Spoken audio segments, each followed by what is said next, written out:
Hello fam, welcome my first food log. ಹಾಗೆ ನನ್ನ ಅಕೌಂಟ್ನ ಸಬ್ಸ್ಕ್ರೈಬ್ ಆಗೋದನ್ನ ಮರಿಬೇಡಿ. ಲೈಕ್, ಶೇರ್, ಕಮೆಂಟ್ಗಳು. ಮೊದಲಿಗೆ ಸಾಸಿವೆ, ಜೀರಿಗೆ 1 ಸ್ಪೂನ್, ಹಸಿಮೆಣಸಿಕಾಯಿ, ಕರಿಬೇವು, ಕಡಲೆಬೇಳೆ, ಕಡಲೆಬೀಜ, 1 ಈರುಳ್ಳಿ, ಟೊಮೊಟೊ, ದಪ್ಪಮೆಣಸಿಕಾಯಿ. ನಂತರ ಸ್ಟವನ್ನು ಹಚ್ಚಿ 1 ಬಾಣಲಿ ಇಡಿ.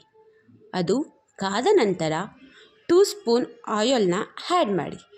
ಹಾಗೆಯೇ ನೆಕ್ಸ್ಟ್ ಅದಕ್ಕೆ ಆಗಲೇ ಇಟ್ಟುಕೊಂಡಂತಹ ಸಾಸಿವೆ ಮತ್ತು ಜೀರಿಗೆ, ಹಾಗೆ ನಿಮಗೆ ಖಾರಕ್ಕೆ ತಕ್ಕಷ್ಟು ಮೆಣಸಿನಕಾಯಿಯನ್ನು ಹಾಕಿ ಫ್ರೈ ಮಾಡಿ.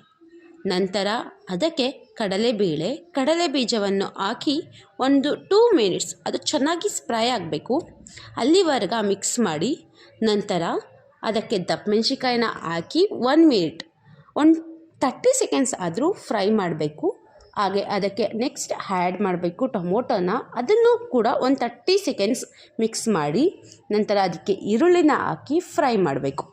ಅದು ಕಂದು ಬಣ್ಣ ಬರುತ್ತೆ ನೋಡಿ, ಆಗ ಅದಕ್ಕೆ ಅರಿಶಿನ ಪುಡಿಯನ್ನು ಹಾಕಿ ಮಿಕ್ಸ್ ಮಾಡಿ. ಆ್ಯಂಡ್ ನೆಕ್ಸ್ಟು ನಿಮಗೆ ರುಚಿಗೆ ಎಷ್ಟು ಬೇಕು ಅಷ್ಟು ಉಪ್ಪನ್ನು ಹಾಕಿ, ನೀವು ರೈಸ್ಗೂ ಹಾಕಿರ್ತೀರ ಮರಿಬೇಡಿ. ಆ್ಯಂಡ್ ಚಿಕನ್ ಮಸಾಲಾನ ಇದು ಆ್ಯಡ್ ಮಾಡಿ, ನಿಮಗೆ ಆಪ್ಷನಲ್ ಇದು. ಮತ್ತು ಗ್ಯಾಸ್ನ ಆಫ್ ಮಾಡಿ ನಿಂಬೆ ರಸನ ಹಾಕಬೇಕು. ನೆಕ್ಸ್ಟು ಫೈನಲ್ ಟಚಪ್ ಕೊತ್ತಂಬರಿ ಸೊಪ್ಪನ್ನು ಮಿಕ್ಸ್ ಮಾಡಿ ಚಿತ್ರಾನ್ನ ಗೊಜ್ಜು ರೆಡಿಯಾಗಿರುತ್ತೆ.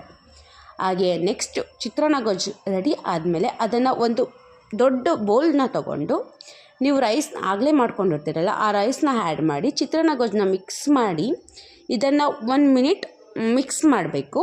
ಅಂದರೆ ಚೆನ್ನಾಗಿ ಅದು ಇದಾಗಬೇಕಲ್ಲ, ಅದನ್ನು ಮಿಕ್ಸ್ ಮಾಡಿ ಒಂದು ಪ್ಲೇಟ್ಗೆ ಸರ್ವ್ ಮಾಡ್ಕೊಳ್ಳಿ.